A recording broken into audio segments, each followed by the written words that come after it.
And it's...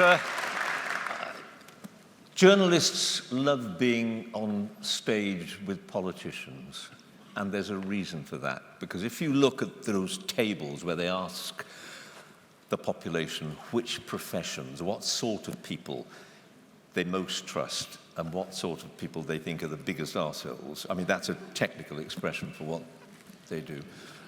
You will find that obviously, and I hope there aren't too many here tonight, estate agents come at the bottom. Just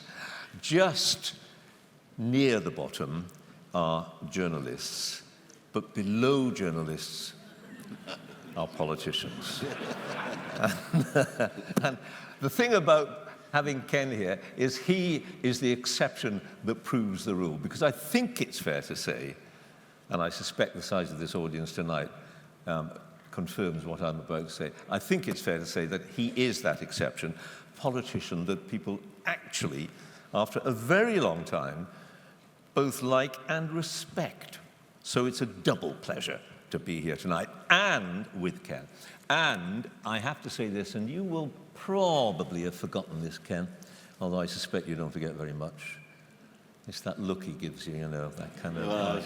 some terrible revelation is about to come here. It is going to be a terrible revelation. A very long time ago, well, about 20 years ago, roughly 20 years ago, I did an interview with Ken and forgot all about it. And then a few days later, it was a Friday evening, on the Today programme, obviously. A few days later, Friday evening, I had a call from my boss to say, we are in trouble, by which he meant I was in trouble. Because, and don't give his name away, by the way, if you do remember, because a certain politician, a Conservative politician, very senior one, member of the cabinet, was making a speech on that Friday evening, attacking me, viciously attacking me for having poisoned the well of democratic debate.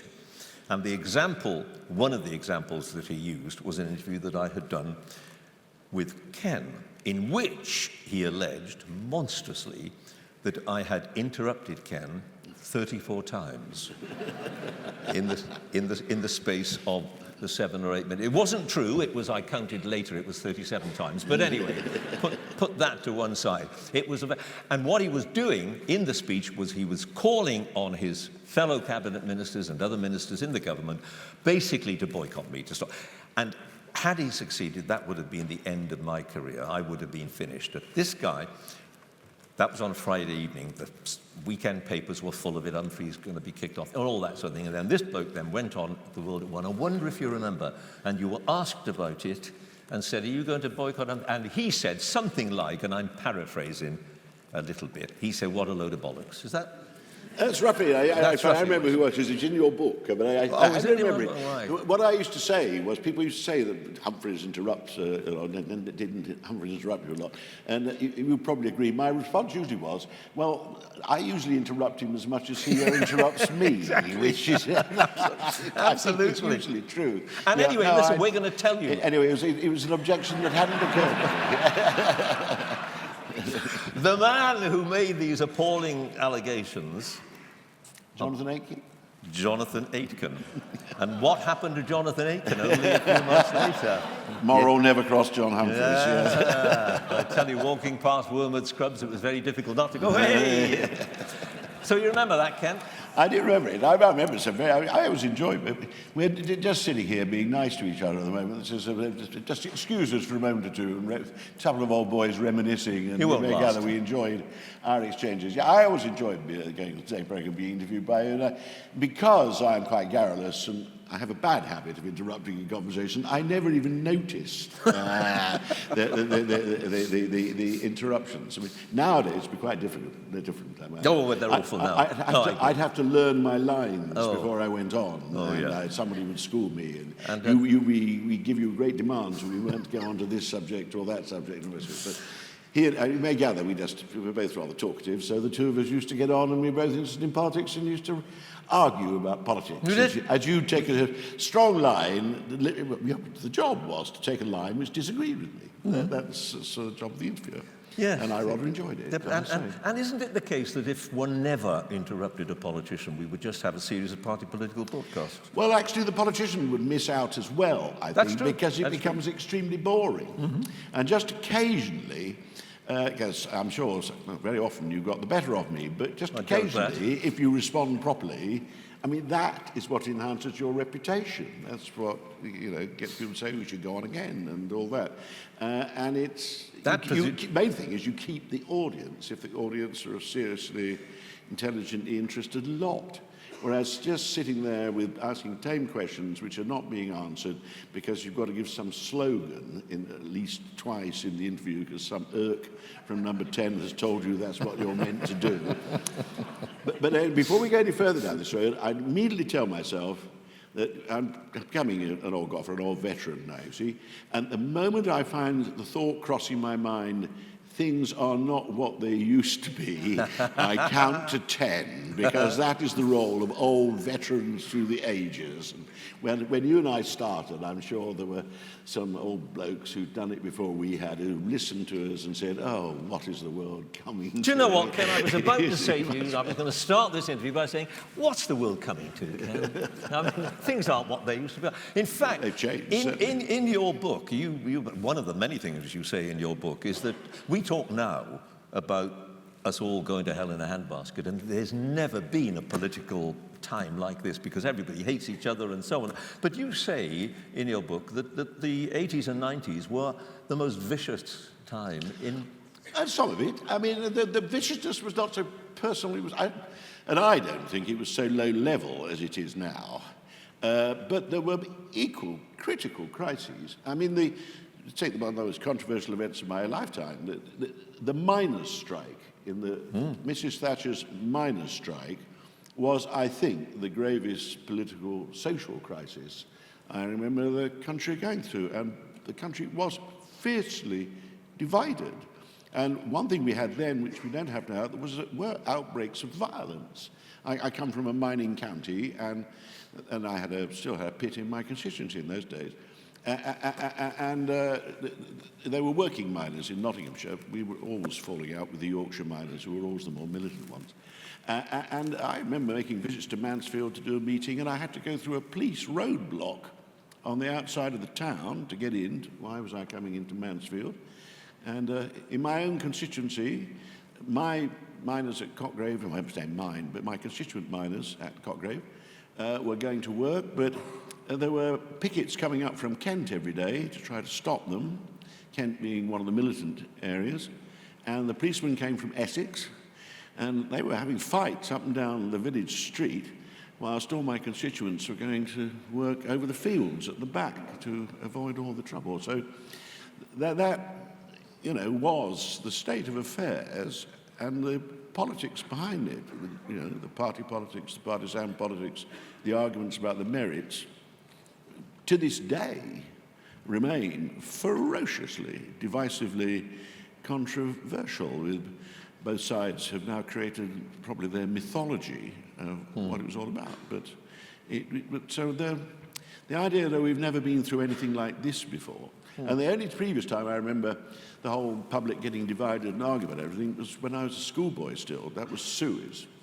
Suez really was a transformative moment. And as a schoolboy, I remember not only all the teachers every sixth former, but half the people I knew were busily arguing the task rather ferociously, one way or the other, about the Suez campaign. So these things happen, and that's what democracy is meant to handle. So, well, look, I hope it does this time. Is it different today from what it has been? Oh, in some ways, yes. But are we at a critical stage in relations between, not just within Parliament, or we don't have Parliament at the moment, but between politicians and the public, because one hears endlessly... Yeah, I think trust in the public has never sunk so low. I mean, even in the divisive times I'm talking about, some of the most passionate advocates of both sides were devoted followers of the political leadership, that part of the political leadership they agreed with.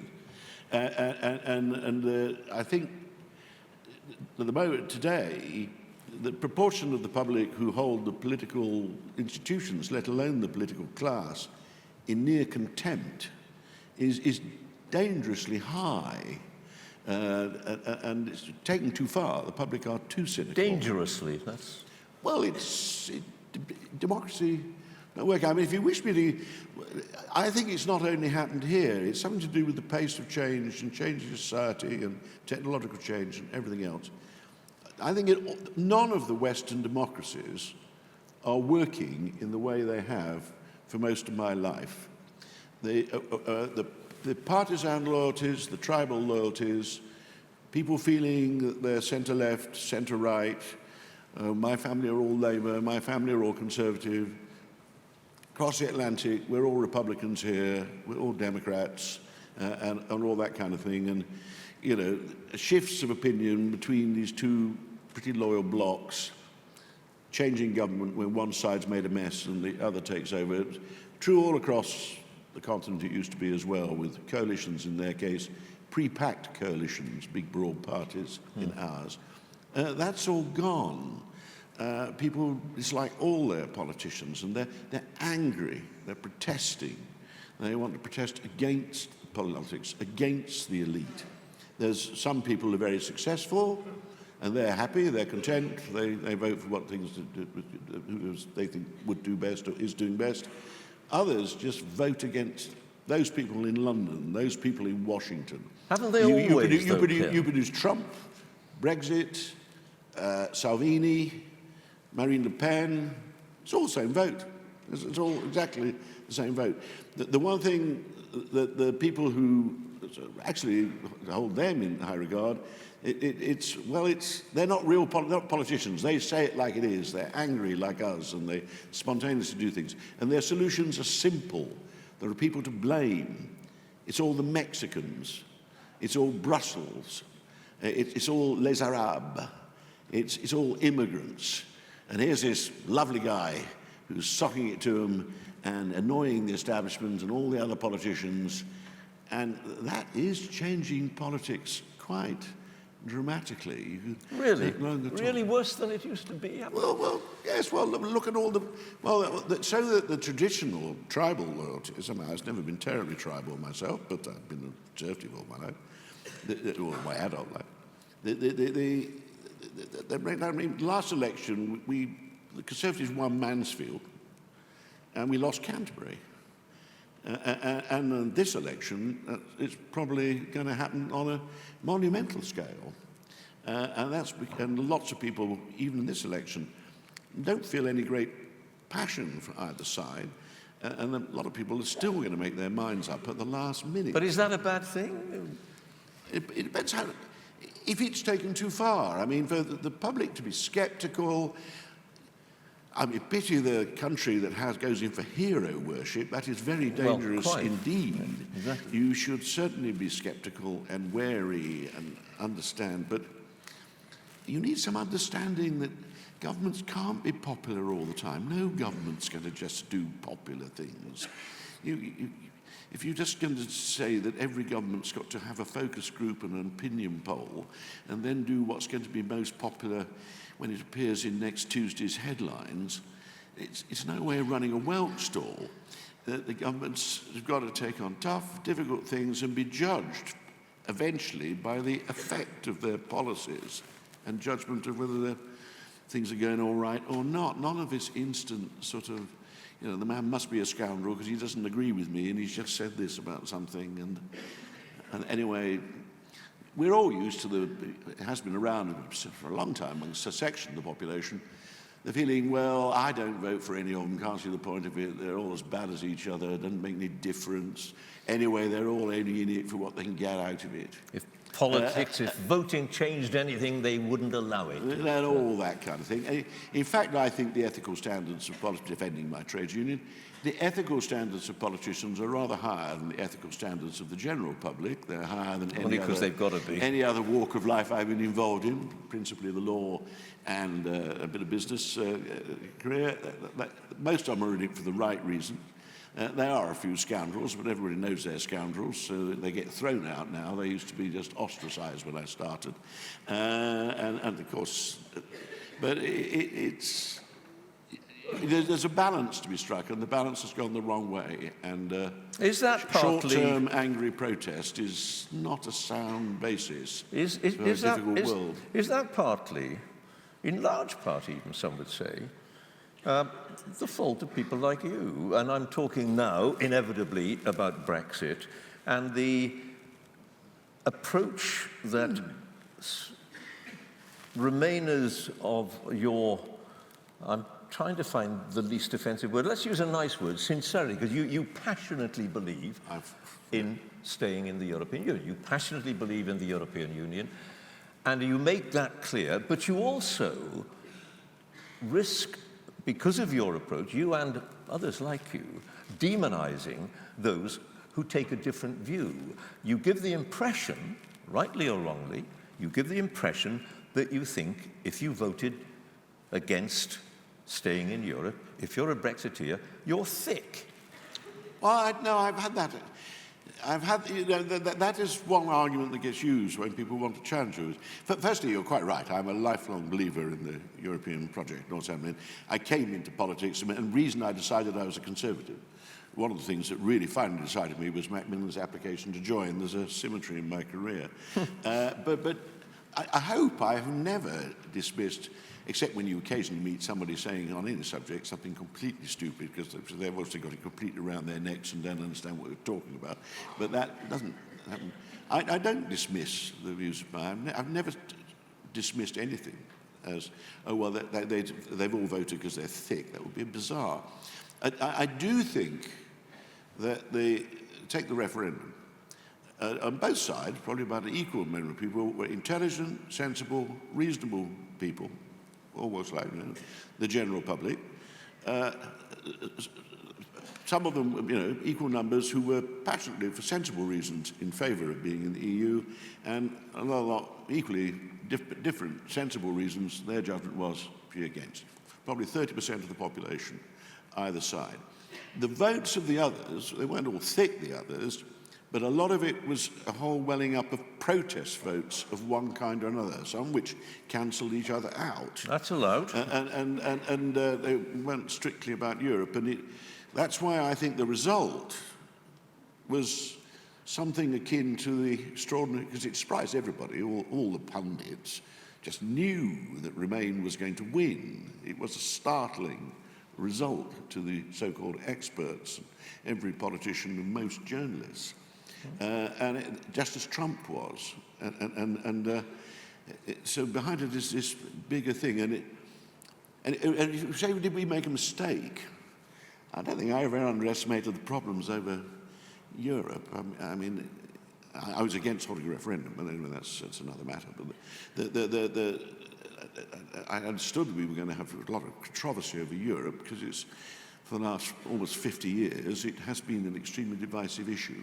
But isn't that partly because... But I think we neglected it. The other thing that provoked all this was the crash, 2008, the end of what appeared to be the golden years that had run up to it, and then the crash, which hit a lot of people very badly. And I think, looking back, as someone who was in the establishment in the 1990s, I have to admit, no one ever wants to join the establishment, but by the time you become Chancellor of the Exchequer, you are, really. But anyway, just a bit. Across the world, I think when I went to G7 finance ministers and economic finance minister councils, ECOFIN and all that, we did think we got it right. There was the great normality. We knew now how to run monetary policy and fiscal policy. We were developing a globalized economy, a rules-based international order. There were these exciting new countries which were emerging, who were China, but all the other exciting new Asian and Latin American countries, who, of course, were all going to become liberal democracies once they began to join the modern Western economy. And living standards were rising globally. Poverty, levels of world poverty dropped by a greater amount than they've ever dropped in history, and it'll be a long time because they'll drop by the same amount again.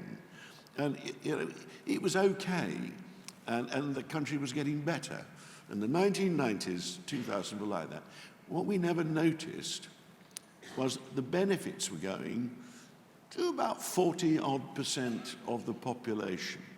The young, the educated, the ambitious, the enterprising, could get themselves into London and the home counties if they're British, into the new economy. Opportunities abounded.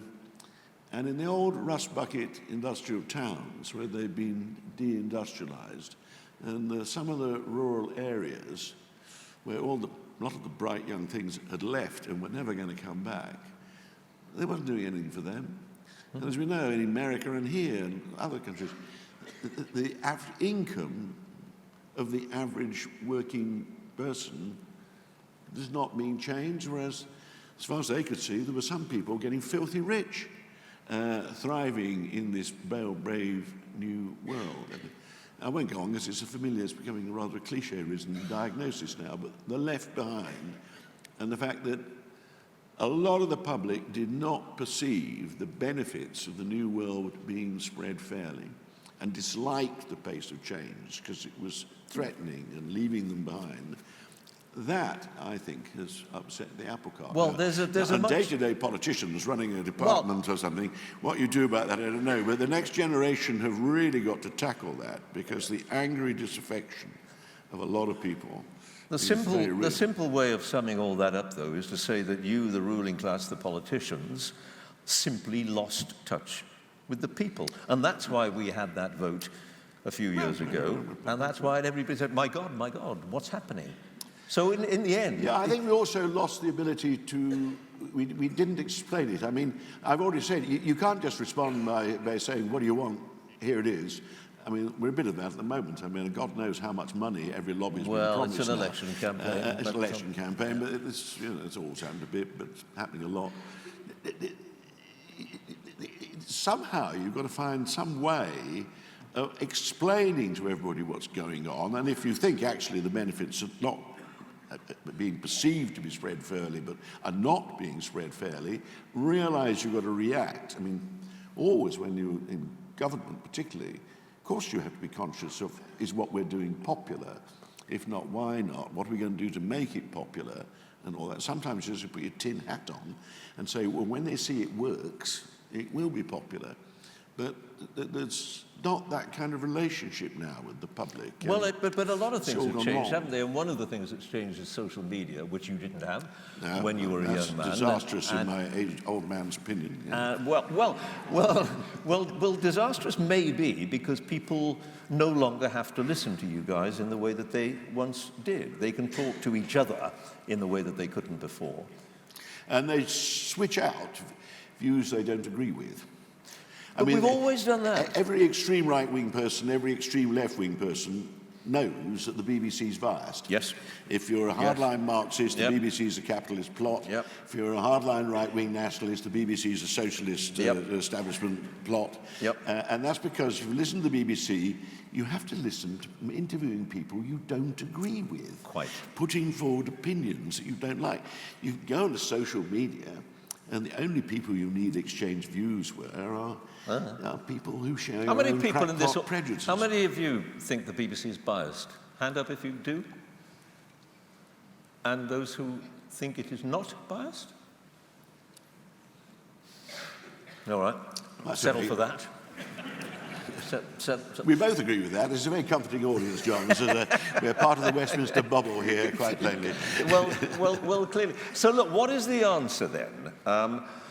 I mean, what a dumb question because it's such a vast question. But how do you, if you accept, no matter what I think, if you accept that the politicians have broadly lost touch with the people, how do you reconnect? Well, that's the problem for the next generation. I think you've got to find a style, a method of communicating what you're doing and getting back a sense of what the public thinks happening and what they feel, back, that's different from my generation. I mean, the days of town hall meetings, the days when the only thing you need to do is have a press conference and then go on the radio and go on the television and actually on serious programs, because you're not going to bother with rubbishy knockabout programs. So that does have a slight tendency you know, the traditional politics who are only really being followed by the section of the public who are as interested in politics as you are, which, let's face it, is a minority, and that's inevitable because you've got to be slightly dotty to be that obsessed with politics as you and I are. And there are perfectly a lot of perfectly reasonable people who don't follow it particularly. Now, nowadays, it's all fragmented, and you've got all these social media sites, and the newspapers aren't being read anymore. And there are thousands of alternatives to television and radio, so I regret to say that a lot of young people never watch television at all. It's only, you know, you've got to find some method of communicating, and somehow the language, I'm being very earnest this evening, but the fact that normally when you make a speech as a politician, I've always been on the basis that the people have, if you've got a live audience, I guess they've turned up because they're seriously interested in politics. They don't want to hear you talking lightweight rubbish. They think you're talking rubbish, but you better well make it sound as though you're talking serious rubbish, and you better tell them because you believe it and you're trying to explain it. That's got to be added to. We haven't found the political, I don't think of anybody who gets struck me as having a new style that rebuts this populism and this cynicism with which traditional politics is being treated. But always has done, Ken. All it's done is we've lowered the standards and gone down to a rather childish level of debate, which I'm afraid, in my view, is largely this election at the moment. But is it any more childish than a politician, a Labour politician, a very distinguished Labour politician a few decades ago calling the Tories vermin, lower than vermin, Nyron Bevan? I mean, it's not as if 50, 60, 70 years ago there was this great mutual admiration between the people and the politicians. If he'd done nothing other than say that. That would have done it, wouldn't it? Yes, you would have taken the faintest notice of Nye Bevan. But he said it, I have no doubt, in the middle. I never heard Nye Bevan,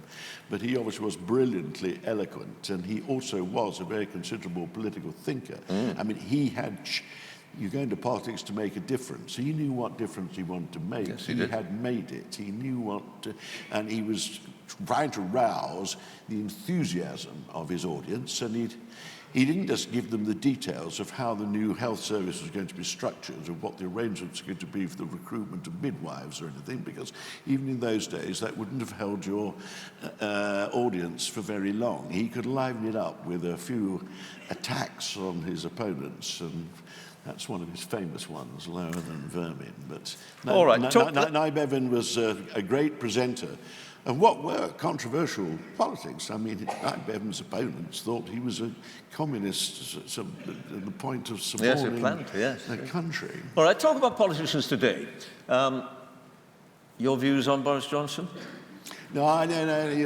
When I've now reached a stage in he leaned on back radio and then. television. Did you notice that? Well, because again, one problem at the moment is it's all personalities. Well, it's always been. Ken, come on, it's always been. No, yes. It's not quite. There were more personalities because it wasn't just. Maggie Thatcher wasn't a personality. We have this half-baked presidential system now, where there are only three people actually, because you've got little parties. Every now and again, you crowd the stage, and you've got to have 7 of them. It's all about their personalities, and just like Nye and his worse than vermin, if you give a long interview, I may give a long interview and think, now there we are, I've given a profound statement on something or other. If in the middle of it I've said something rude about Boris, that's what'll be picked up. That's why I'm asking you. That we get report. Absolutely. That's why every interviewer asks you, try to draw you. No, but I don't always succeed in keeping out. But there is a serious point here. A number of people, when they knew I was going to talk to you tonight, said to me, "Ask him how he's going to vote in the election." So I'm asking you how you're going to vote. Well, I haven't quite made my mind up. What? No, I've said it before. No, I think I've said it publicly because actually the Liberal candidate's using it on his leaflets in my constituency. But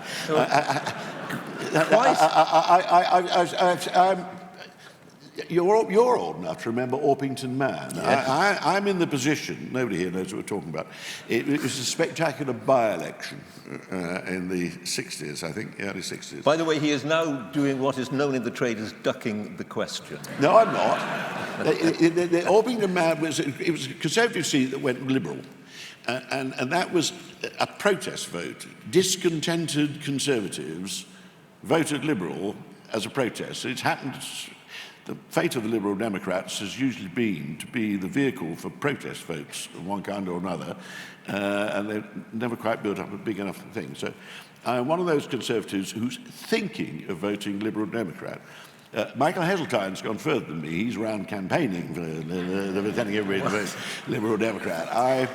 I am a lifelong Conservative. That won't surprise you in the slightest. Yes. So I voted Conservative in every general election because I've been a candidate at every general election since I was old enough to vote. I lost the first two.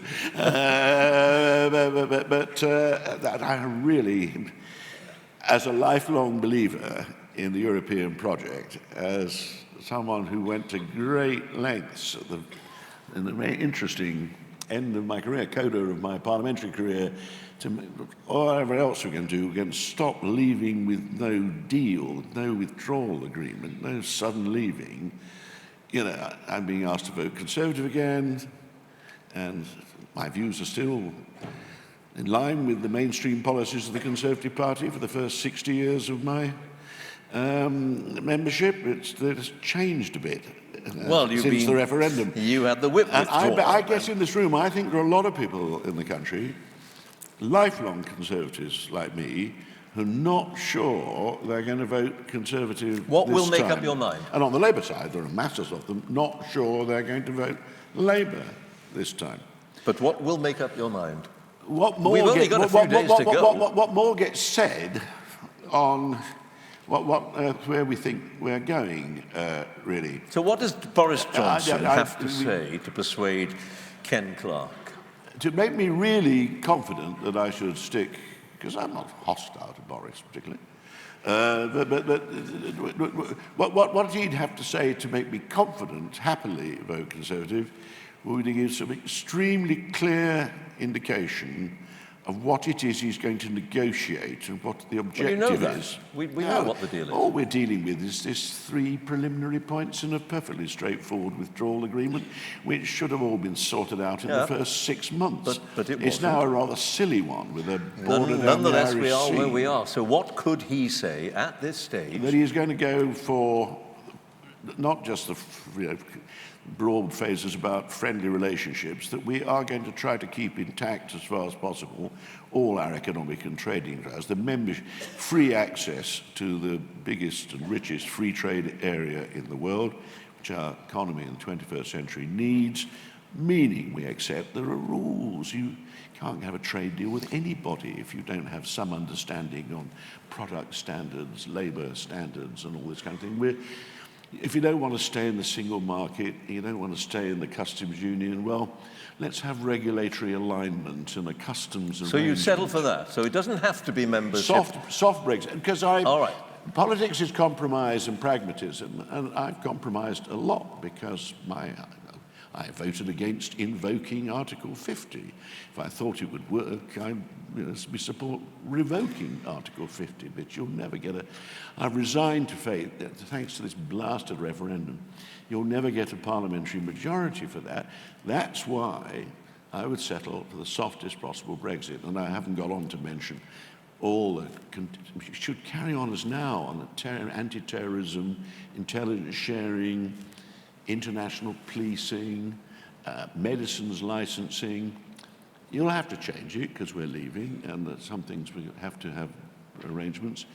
But that kind of in-depth relationship with our most important allies in the world and our most important market, I'd settle for. And you're not satisfied with what he is offering at the moment? Well, I don't know. I don't think anybody knows what he's offering. I think my guess is that if he gets a majority, he'll settle down and start thinking about all this, about where we then go and what he is going to exactly negotiate, because it's just broad brush. But we're then into slogans at the moment. that dangerous territory from a negotiator's point of view, where you can't disclose your hand. I mean, it's a perfectly reasonable position, isn't it, to say, I can't tell you precisely what I'm going to do because I'm going to be sitting on the opposite side of a negotiating table. But the objectives I outlined, it is quite obvious on both sides of the table. Obviously you can. What the practical interests of the other party are. All this stuff that we had to pretend we wanted to leave with no deal because otherwise they wouldn't give us anything. There's the sort of people you're negotiating with know perfectly well that no withdrawal agreement would be a total catastrophe for the British. We know and they know it would also not do them any good either. Yeah, but that's why we can't withdraw it, he would argue. Anyway, look, you can't. If you're, I've done lots of negotiating about how all these people in the House of Commons claim they've done a lot of negotiating. I don't think most of them have. The idea that you sit there by making preposterous protestations that you're going to put a pistol to your head unless they give you some. It's nonsense. Of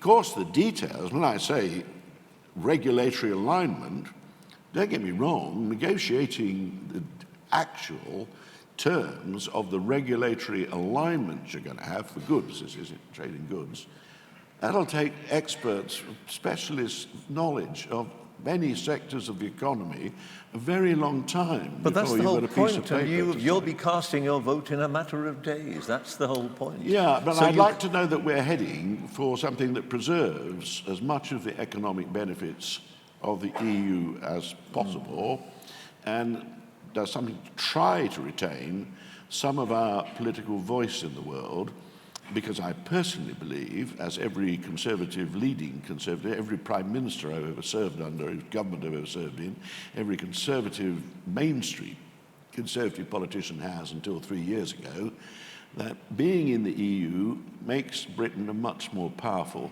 country politically. But you lost that argument, and there we go. Yeah. We are where we are. Economically, because we were a laughing stock before I don't have these nostalgic memories of the 1960s that others seem to have. We were an economic laughing stock before we joined, being left behind by countries that had been devastated in the war.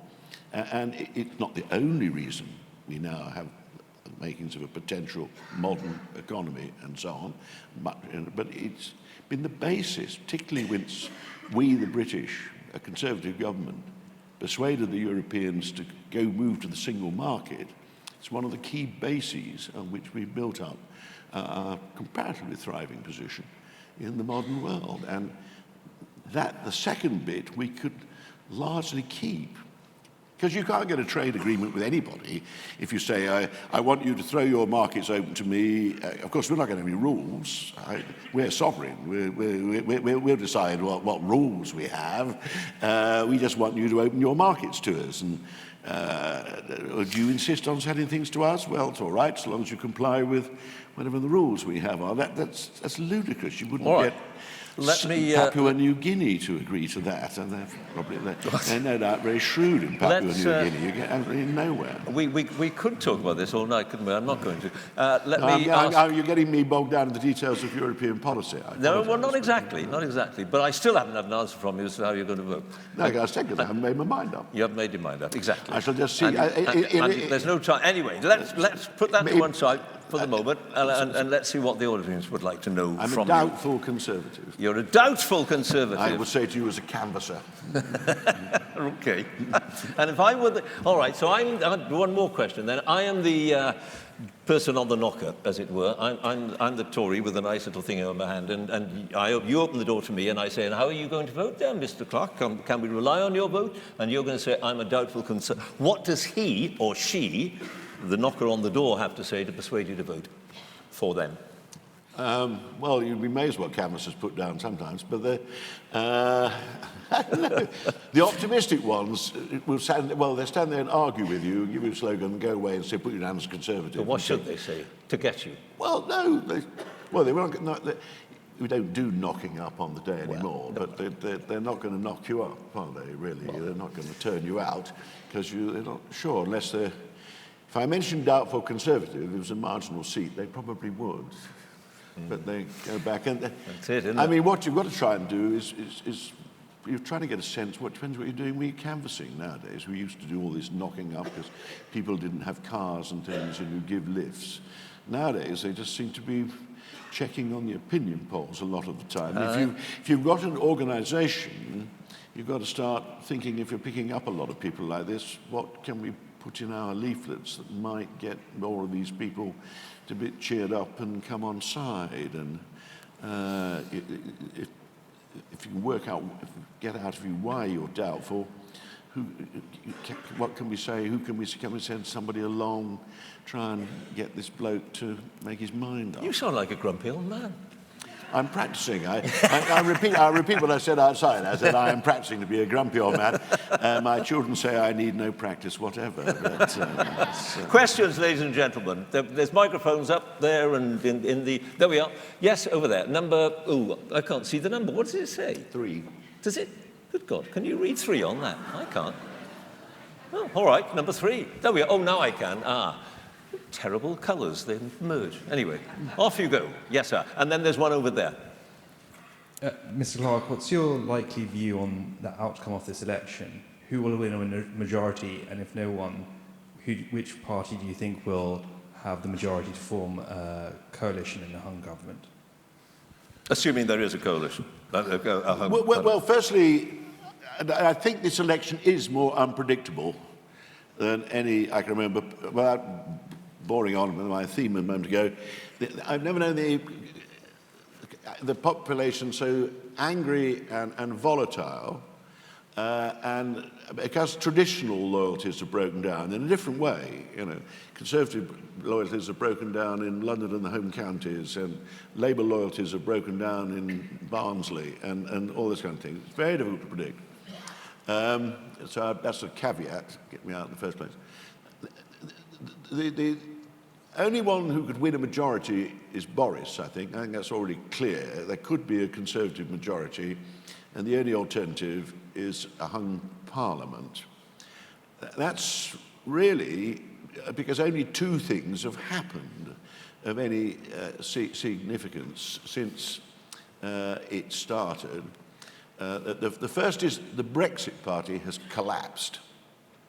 Nigel Farage keeps forming political parties, which are really Farage parties. He gets in extreme right-wing people of varying kinds, some perfectly sensible people, I'm sure. I'm not dismissing crowds of my opponents and all the rest of it. But if you form an extreme right-wing party, you get a lot of oddballs all mixed up with them. And they all start falling out with each other. Even Nigel can't do much about that. His original UKIP's gone wandering off now. But they all fell out with each other about whether they were all going to stand and whether they were all going to carry on. And it didn't look to me as though he wanted to withdraw or half his candidates. But since he's withdrawn half his candidates, it's reduced the position of the Brexit party to being slightly ridiculous and irrelevant, and it's collapsed. And the Conservatives have branded themselves as the Brexit party, and it's put them way in the lead in the polls because the remainders are divided. But the collapse of the Brexit party, who did look as though they were going to be a substantial fourth force, has put the chances of success firmly in the hands of the Conservative.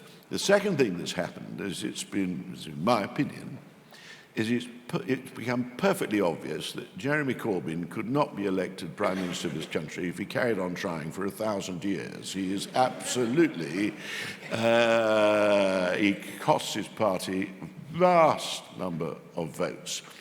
If we're in the politics of my earlier years, and some bright social democrat of the moderate wing of the Labour Party was leading the Labour Party at the moment, they'd be ahead in the polls, a bit out of sight, winning easily. But every Labour MP I bumped into, and loud Labour campaigners tell me they're spending their life having to say to people on doorsteps, yeah, it's all right, but I'm not Jeremy Corbyn, and trying to explain why you should vote for them. So he's unelectable. Can I just stop you there for 1 second? And that means a hung parliament is a possibility. Just one second. Does that make you sad or happy that the Tories, the Labour Party is going to lose because of Jeremy Corbyn, or would you prefer the Labour Party to have what you would regard, and I suspect many people in this room would regard as a reasonable leader of the opposition, who would give the Tories a real fight? Would you prefer that? I prefer that. I think politics has been best. It's worked best in the national interest, as I think you do have to bear in mind. It works best when you have a government in power and you have a perfectly acceptable government in waiting that quite obviously would be quite capable of replacing them and be different because it disagrees, but it'd be all right. And that has worked well over the years. Actually, when I've been in government, governments function better when you're facing a lot of rather competent people giving you a good run for your money, because it's quite obvious that they could run a government as well. And then there's a genuine choice.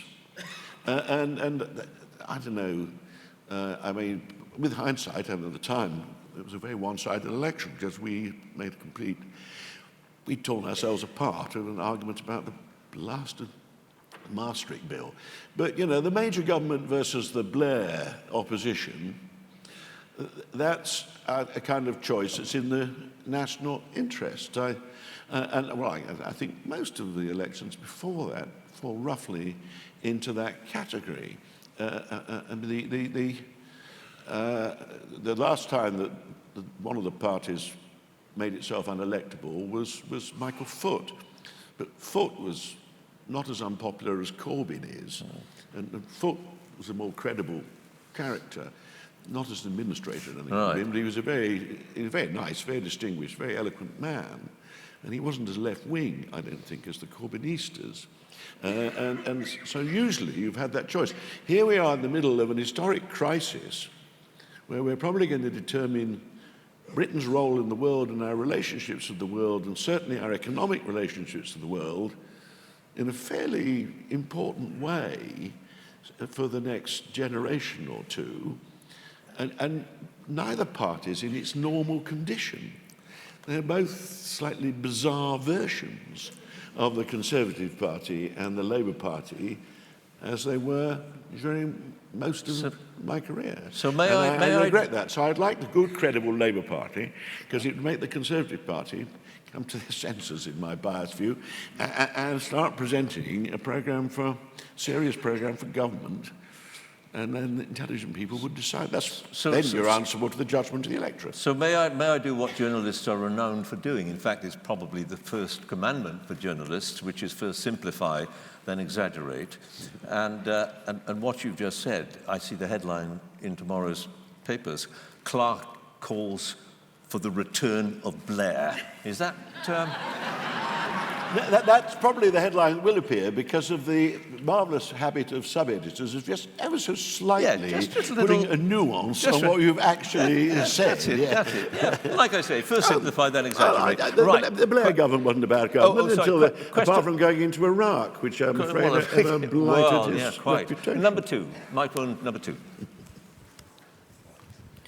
Hello. Thank you very much, Mr. Clarke, for your very interesting statements. May I draw you out on one point? You say that the Conservative Party has become a bizarre version of itself. Did I? So,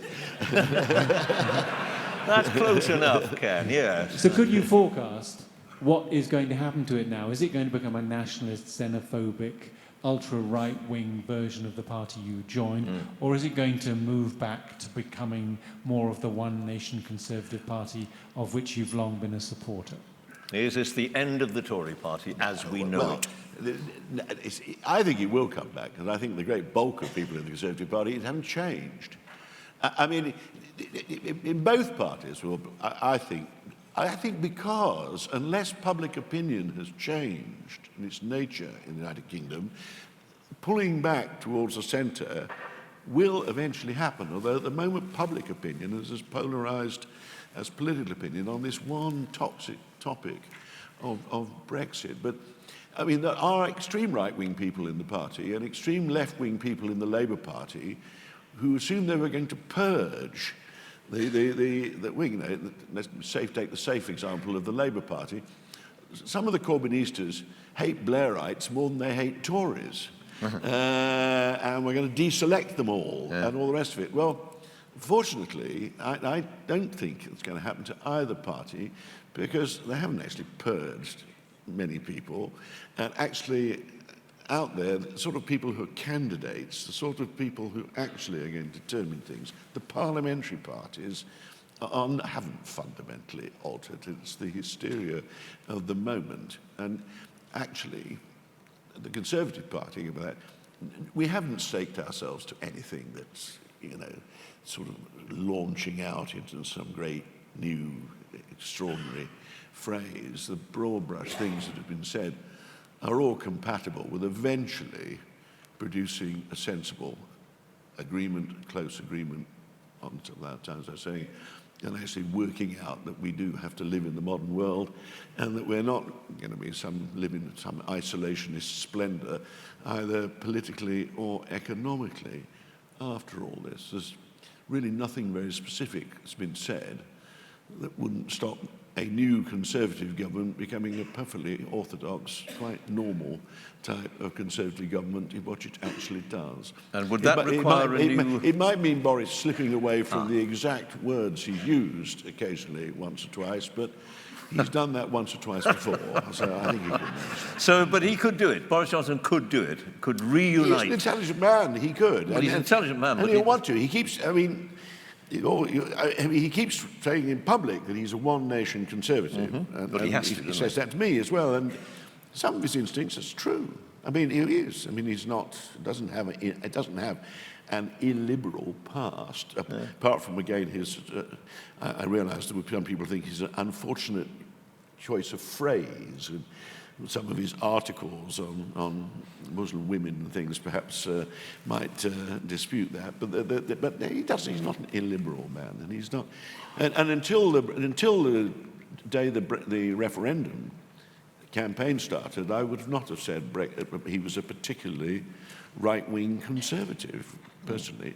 Apart from the outside, no idea he was a Brexiteer. I'm not sure he did. I'd never heard him express the opinion that we should actually leave the European Union before. Can I suggest to you, by the way, if you're up there, well, you are up there, not if you're up there, if you want to ask a question, there is a mic there, number 4. And there's somebody with so number. If you want to ask a question, do, as it were, queue up. And in the meantime, we'll take another question. And also over there, of course. There's one up there as well. Yes, there is.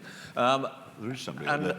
Yeah, there is, indeed. Now, well, before I take that question, though, I've also been asked to remind you that there are going to be books on sale after this event. That is to say, the important one, which is Ken's autobiography, and mine as well. The only thing going for mine is it's written slightly more recently, but it's, you know, that's it, really. Mine's pre the campaign. Quite. Yeah, number 4.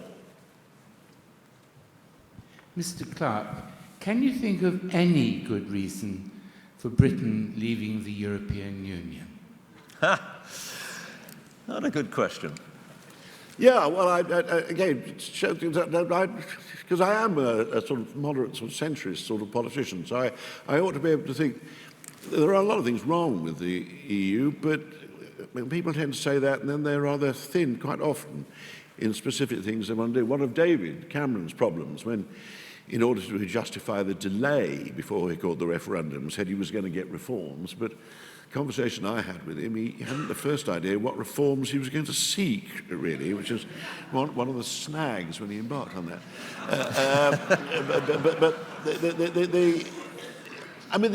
Like every international institution, the European Union is slow, bureaucratic, constantly having to compromise. That is inevitable with any international organisation. True of the United Nations, true of NATO, true of the World Trade Organization, World Health Organization, been to all of them, I'm afraid. And they'd drive you up the wall if you're a normal, impatient politician wanting to take decisions. It's because once you've got more than half a dozen countries, all with their own domestic politics, their own media, their own short-term pressures, elections coming and so on, it's no good just thinking you can sit down, have a committee meeting, or take a vote, and sort that out in a couple of hours and move on to the next thing. You have to have these tortuous processes, these rather multiple organisations, and so the EU is tortuously slow sometimes. I'm an impatient, combative sort of guy, really. But somehow I used to like European meetings, but I would have to suspend my normal things. I would settle down to hours and hours of 20-odd people all making a speech about it and nothing being sorted out at the end because, you know, next time we might make some progress. Right, but that's not a reason to leave. leave, You can work. Is it? Well, you could try...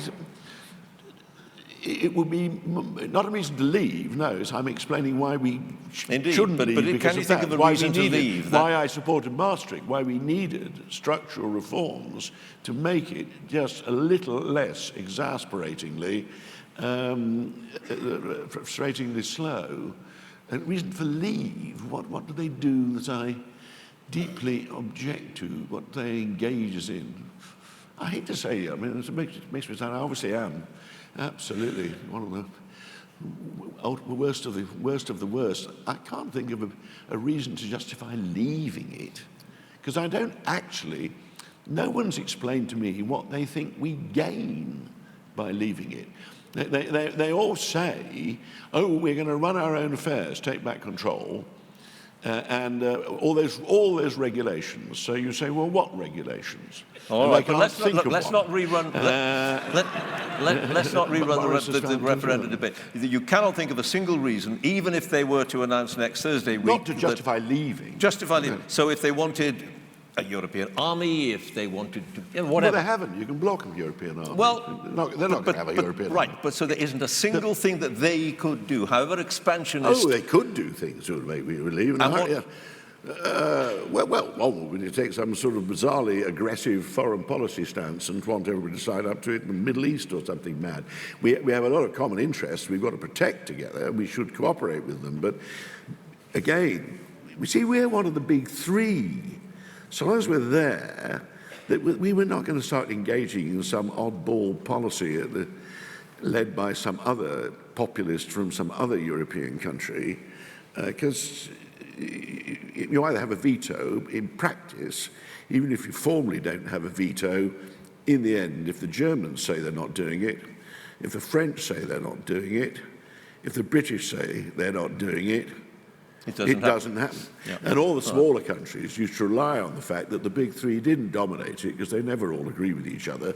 So at any given stage, you could set off 2 against 1, and you'd find the French and English should be on one, British should be on one side, and the Germans on the other, or whatever combination you got. Obviously, some things I would draw the line out completely, but they've never been seriously proposed. And I don't believe that at the time of the referendum, I think we were warned that they were about to bring in a regulation banning kettles. But I don't think anybody ever has proposed a regulation to ban kettles. And I'd object to that very strongly, but I wouldn't leave if it was promulgated. I think there are bigger reasons on the other side. Well, that'll be of great relief to them, Ken, I'm sure. There's a question back there, yeah. Oh, I thought you had a microphone. Right. Can we give this person a microphone in the meantime then, and then we'll get one over there. I thought that, yeah. Thank you. I'm interested in tackling climate change crisis, as I'm sure lots of others are. Is there any outcome from this election that you think is more likely to lead to faster, more serious action nationally, but particularly internationally, on tackling the climate crisis? Well, here I think one good thing that's coming out of the election is it is consolidating the rather remarkable change in opinion that's changed in the last 2 years. I mean, within the last couple of years, maybe all down to David Attenborough, the public opinion has become overwhelmingly convinced that something's got to be done about climate change and that we are not doing enough and all that. Now, of course, there's a minority who disagree with that, but scarcely anybody who's any serious position in practicing politics. And I think the great majority of the public, overwhelmingly amongst the young, are just now angry and impatient, and something's got to be done about climate change. It hasn't got much further than that. We have done quite a lot. We're all practically proud of having reduced carbon emissions more than any other OECD member, I think, and all that. But now the scientists are probably right. I mean, they're persuading me that we've got to go much, much quicker than this. But who's going to make it happen? Well, nobody's spelled out any policies that really do that, because at the moment, the campaigners and the public are all agreed that much more urgency on climate change. It's quite difficult to get anybody to agree, certainly get anybody to advocate openly the specific things we would have to do, which would involve quite dramatic cost and changes to aspects of our lifestyle. So at the moment, we've reached a stage of enthusiastic swapping of targets and broad assertions, and everybody's now passing votes to declare a climate emergency. Well, that's made a huge difference. Now we're all calling it an emergency. And your target is 2050, mine will be 2035, and it's not good enough if it isn't 2025, and all this. Quite what we're going to do to make a significant reduction in carbon emissions and actually influence other similar nations to help take the lead in doing it, we haven't quite got there. And all the unpopular things, which a lot of these were in the short term, be quite unpopular when they're first announced. Everybody shouts them. Extinction Rebellion will no more advocate them than the Brexit party will advocate them. So just to be provocative, I'm not suggesting, don't get me reported tomorrow as actually suggesting this is practical politics. I tease people, it's slightly self-indulgent, forgive me, but I give you the examples. Two things that would make a difference, because I actually introduced them both. So we should obviously reintroduce the fuel tax escalator. This fuel tax freeze, it's utterly ridiculous if you're worried about green policies, and you've got to start making it, people start thinking seriously about using their cars less. So bring back the fuel tax escalator, and air passenger tax, which I introduced, is wholly inadequate. It's about bloody time, and if I was back in the Treasury, I would also say to myself that raise some money and try and give it a policy reason at the same time for doing so. We certainly need some money. So bring back the fuel tax escalator and air passenger, put a double air passenger tax. Now, the opinion poll will tell you that 95% of the public were totally opposed to both those. It would be political death for anybody seriously to advocate either of those measures in the election. I could go on. There's a whole lot more like that. Now, but public opinion is right in the right place and is going to put pressure on whoever forms a government after this election. And if we can acquire some political skills, you have got actually to do it, sell it, do it steadily.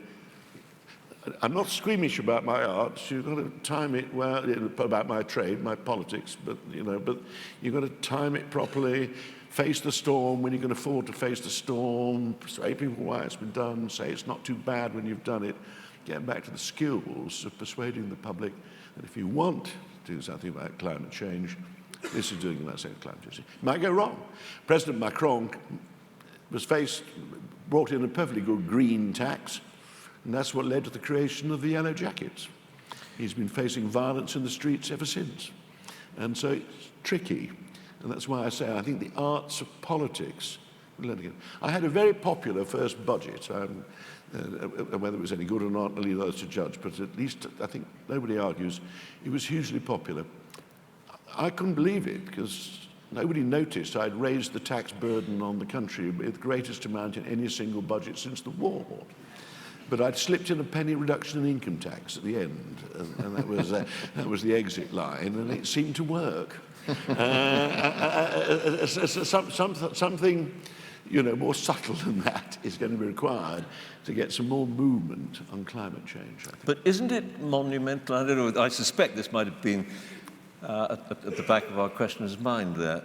Isn't it monumentally depressing that there are plenty of politicians out there, serious politicians, and there are certainly plenty of people, especially young people, probably the vast majority of young people, certainly thinking young people, who regard climate change as so much the biggest issue facing us today, far bigger than Brexit, talking about the future of the planet.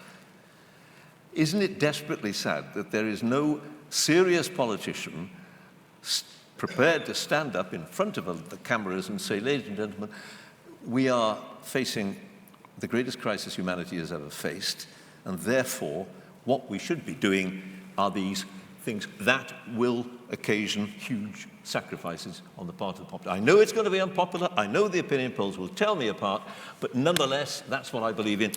There isn't a single senior politician out there who has the nerve to do that. There's no, I mean, I said a moment ago, I'm not squeamish about my trade, that it would be, any subject, absolutely suicidal to start producing your most difficult policies at the time of the election, as Theresa May. But what a powerful time to do it. Who had a perfectly sensible policy on social care. It was the only grown-up policy either party put forward. I was one of the few people who defended it, but that didn't last for more than about 48 hours.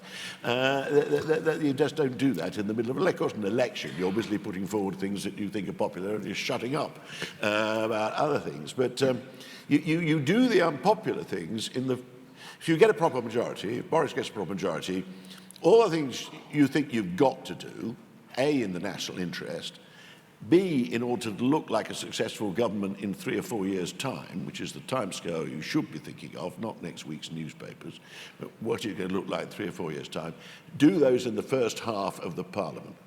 I'm quite open to the argument in the real world of democratic politics. Once you realise you've got an election in the next year or two, all your other bright ideas, which are going to not be very popular, put them in the drawer, and you're going to be able to do those if you get another majority. That's how Thatcher worked. I mean, whatever else you may think about Thatcher, she was a conviction politician, never read newspapers, couldn't care less about opinion polls. We were immensely unpopular as a government.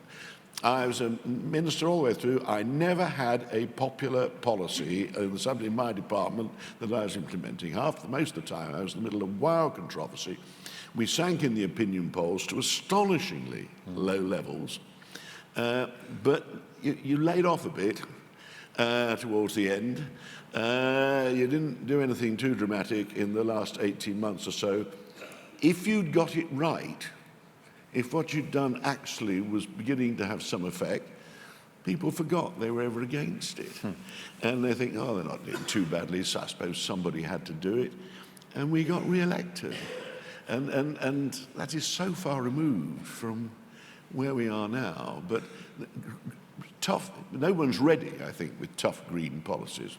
But if someone had tough green policies, get your majority, and then the first year or two, have a tough environment minister who's going to just get on and do it, and a chancellor who's prepared to put his tin hat on and bring back the fuel tax escalator, for example, which I hasten to add, in case the journalists here, I'm not seriously advocating. I should be denounced. And the Conservative Party will put out ferocious press releases denying that any such suggestion. I think we've said a fuel tax freeze will remain when everything else has been frozen, I think. But when you get back to the real world in your governing, first part of the Parliament, do it. Second part of the Parliament, I hope it's worked. If it hasn't, you're doomed anyway. If it's working a bit, you might get by. I mean, and we can assume that your first speech in the House of Lords is going to be along those lines. I don't think I get that. I don't think Boris will send me How many that. of you here think he should be in the House of Lords? Done deal. Question back there, number 4.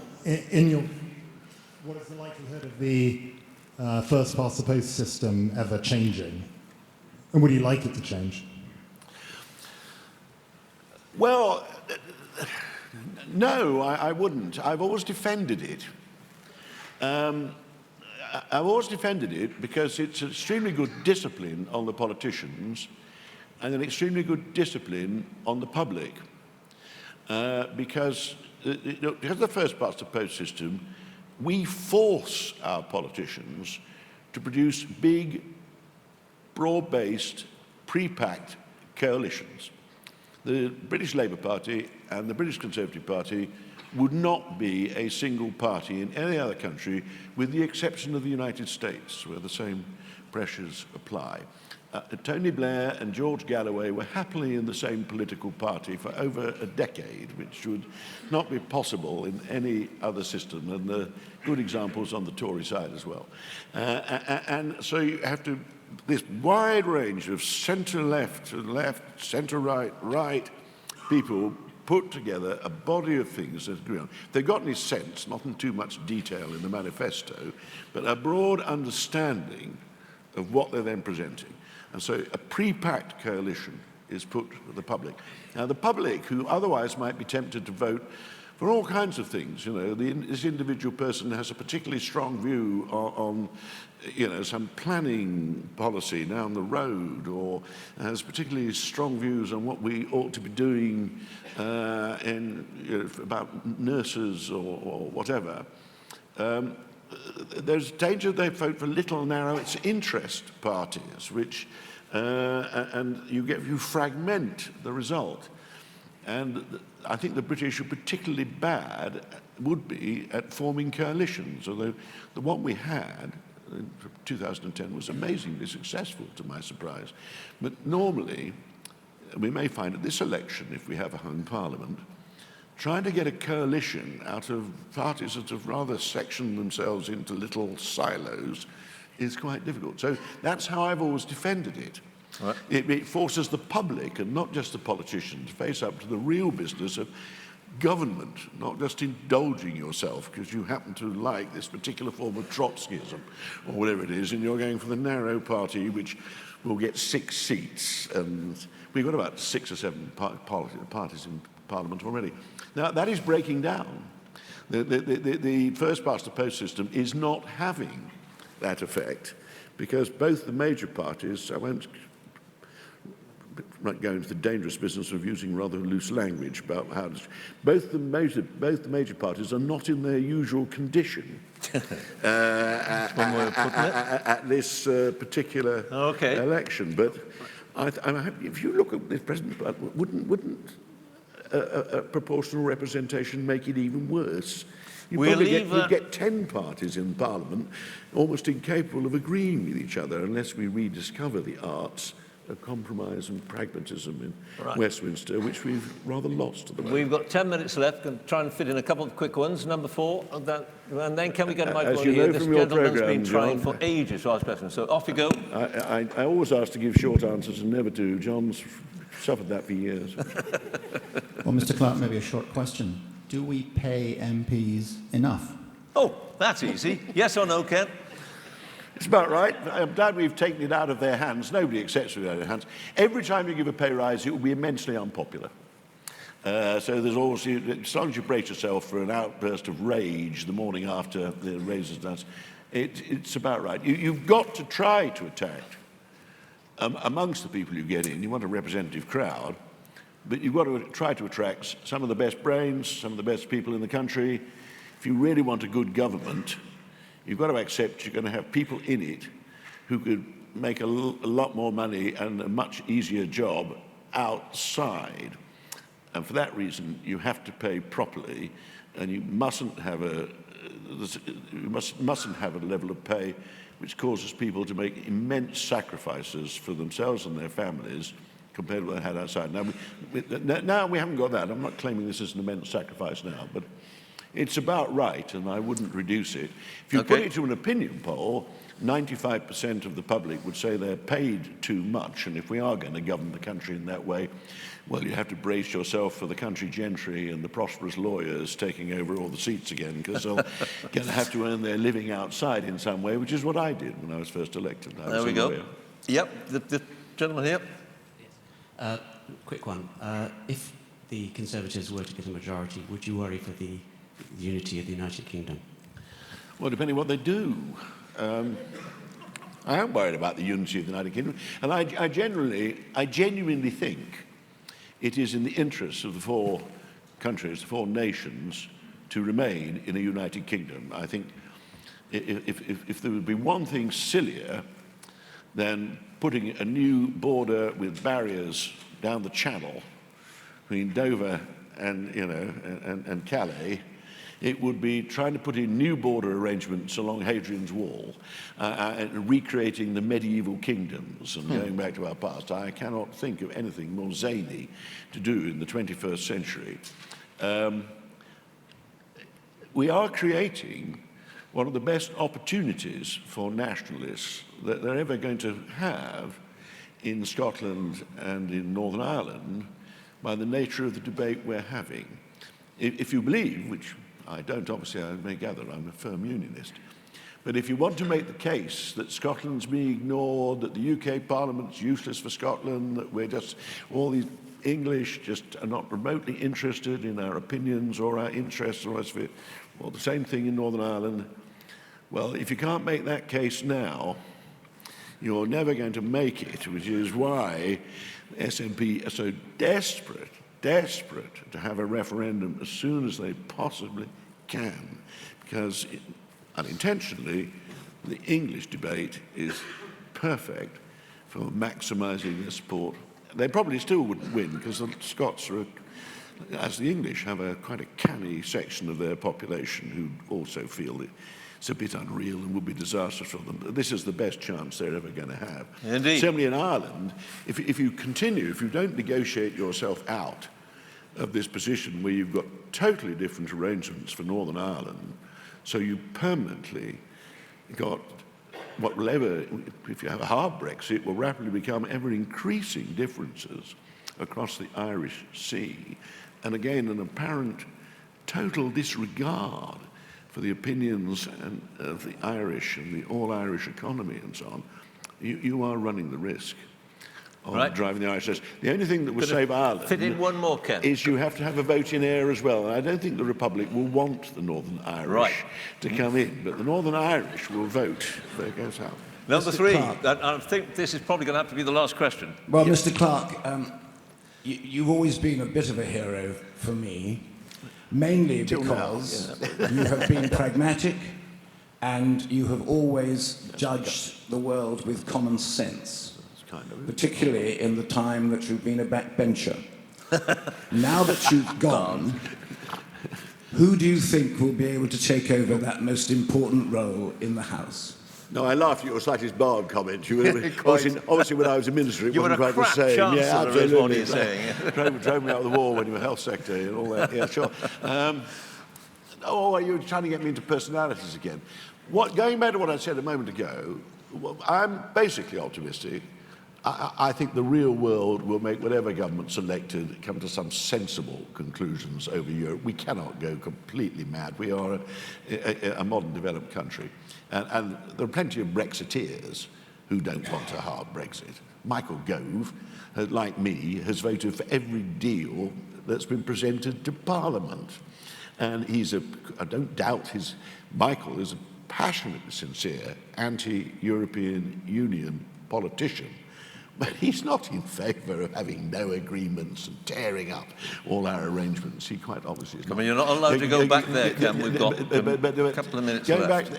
Linking to my last question, the quality of people we're attracting into Parliament remains astonishingly high, despite all the difficulties, all the insults. Some very good people have been put off after a Parliament or two and are stepping down. Some of the less well-known ones are disillusioned people on both sides who've had enough of it. But we still bring in good people. To single out one person or one or two people, there are some very good people on both sides, really. So it'd be invidious to start. I know Tom Tugendhat, Victoria Atkins, Victoria Prentice, probably not heard of any of them. I could give you a similar list of names from the Labour Party and the Liberal Party, I think. We've not run out. Although I say, what we haven't found is the leading figure who's quite got mastered yet the style, the presentation, which has got to change. Traditional politics doesn't quite work. We're waiting for the man or woman who has the mastery of today's media, social media, which is nothing, I don't know anything about it at all. My Twitter site is bogus, but I'm told very good. I have no idea who runs it. I have no idea who runs it. Whoever he or she is may not, probably not in this country.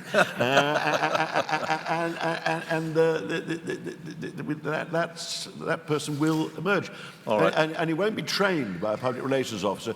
The most successful politician of most of my career in Europe, one of my great heroines, it's all over for her now, is Angela Merkel. And Angela Merkel has made more difference than practically any of my contemporaries. She and Nigel Farage, in their different ways, have made the biggest impact on politics. And is Angela a product of a public relations school?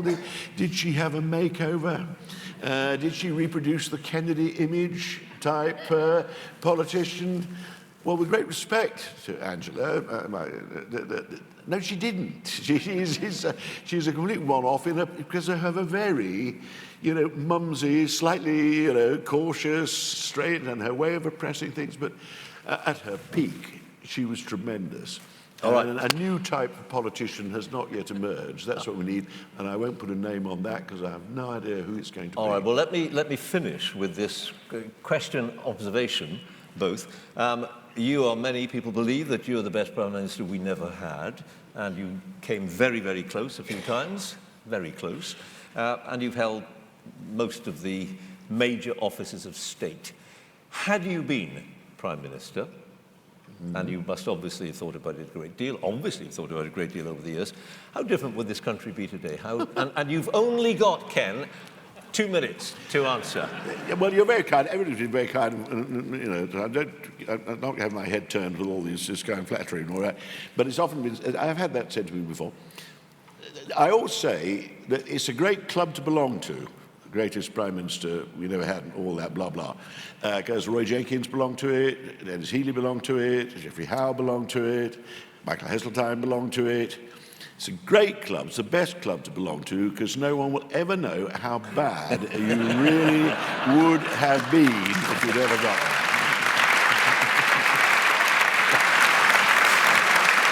Quite. I noticed that he ducked that question as well, but that's all right because he did it so elegantly and so amusingly. And I repeat what I said. He has been a joy. I would say to work with. I haven't worked with him. I worked against him. I would ask him nasty, horrible questions and all that. But he has been one of those politicians of whom you say, after 33 years doing the Today programmes I did, well, when you did Ken Clarke, you knew that he would engage with, not you, though sometimes he would, but with the audience. And he would connect with the audience, and by and large, he would try to tell you the truth. And by and large, you would both believe and trust him, and that's quite a lot to say about a single politician. Ken. You're very kind.